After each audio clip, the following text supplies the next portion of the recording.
Well, hi everybody. Welcome to Pre-Service Chat. Great to have you with us, man. I hope you've been having a great summer. The weather's here, Steve. It is. It's beautiful outside. So Yahoo! good. So Been good. waiting for this. Love it. Yeah. Well, and you've got the shirt for I it. do. Isn't that nice? Love it. Love it.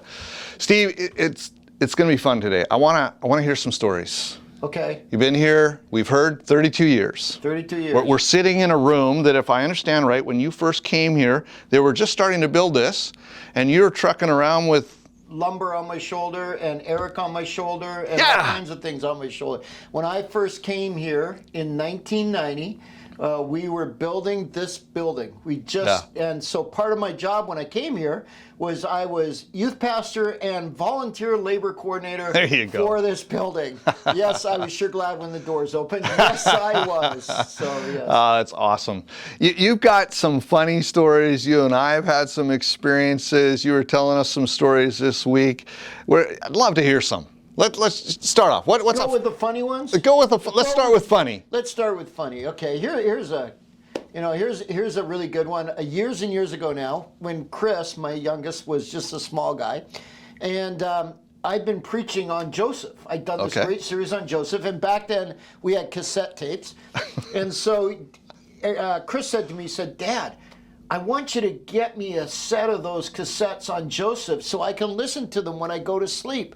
And I thought, wow, my son, wants to listen to his dad's sermons. Wow. They have formed him so spiritually. That's amazing. He wants to hear this. And he looks at me and says, "Yeah, Dad, I want to hear all your bloopers so I can laugh as I go to sleep." That sounds like Chris. Yep, that was Chris. Yep, I did do a lot of bloopers. Hasn't changed. So I heard something about one of those times where you made an announcement and it was like oops. Yep. I got up. I do not remember the lady's name. Sorry if it was you. I don't remember your name.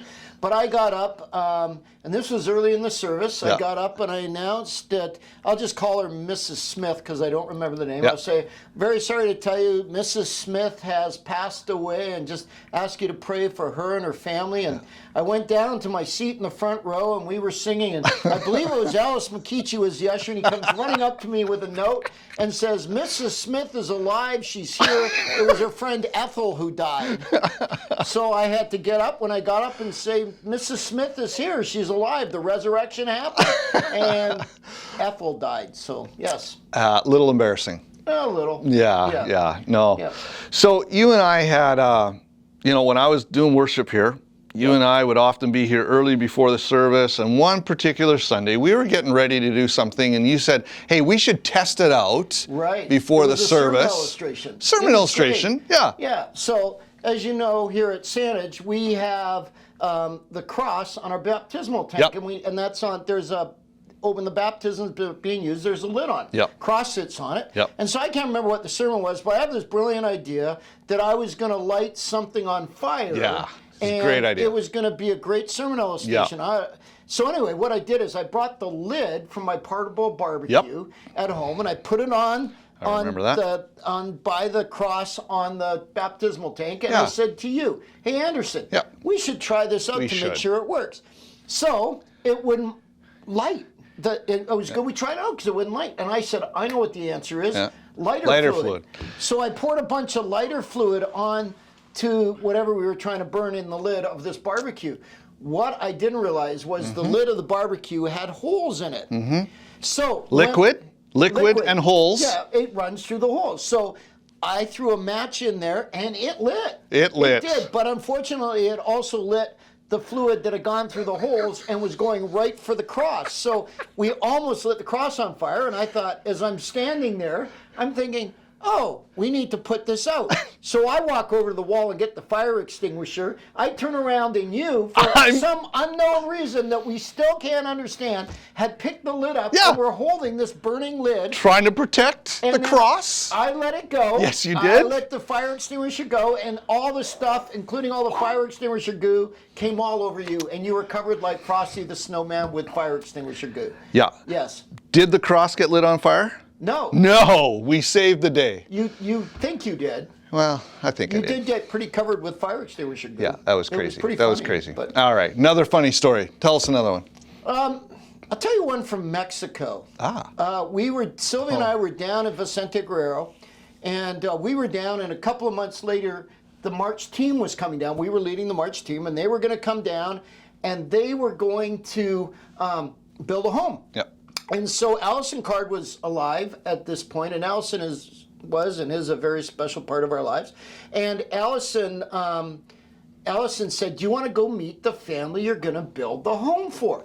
I thought, how cool is this? She said, "We'll go meet them, and then we'll drive over to the plot of land. You can see where you're going to build, and we'll take the family with us." That sounds cool. Yeah. So we went to this church, and this family, I think there were 6 of them, mom and dad and 4 kids, were living in one room in this church. And you went around the back and upstairs to get into where they were living.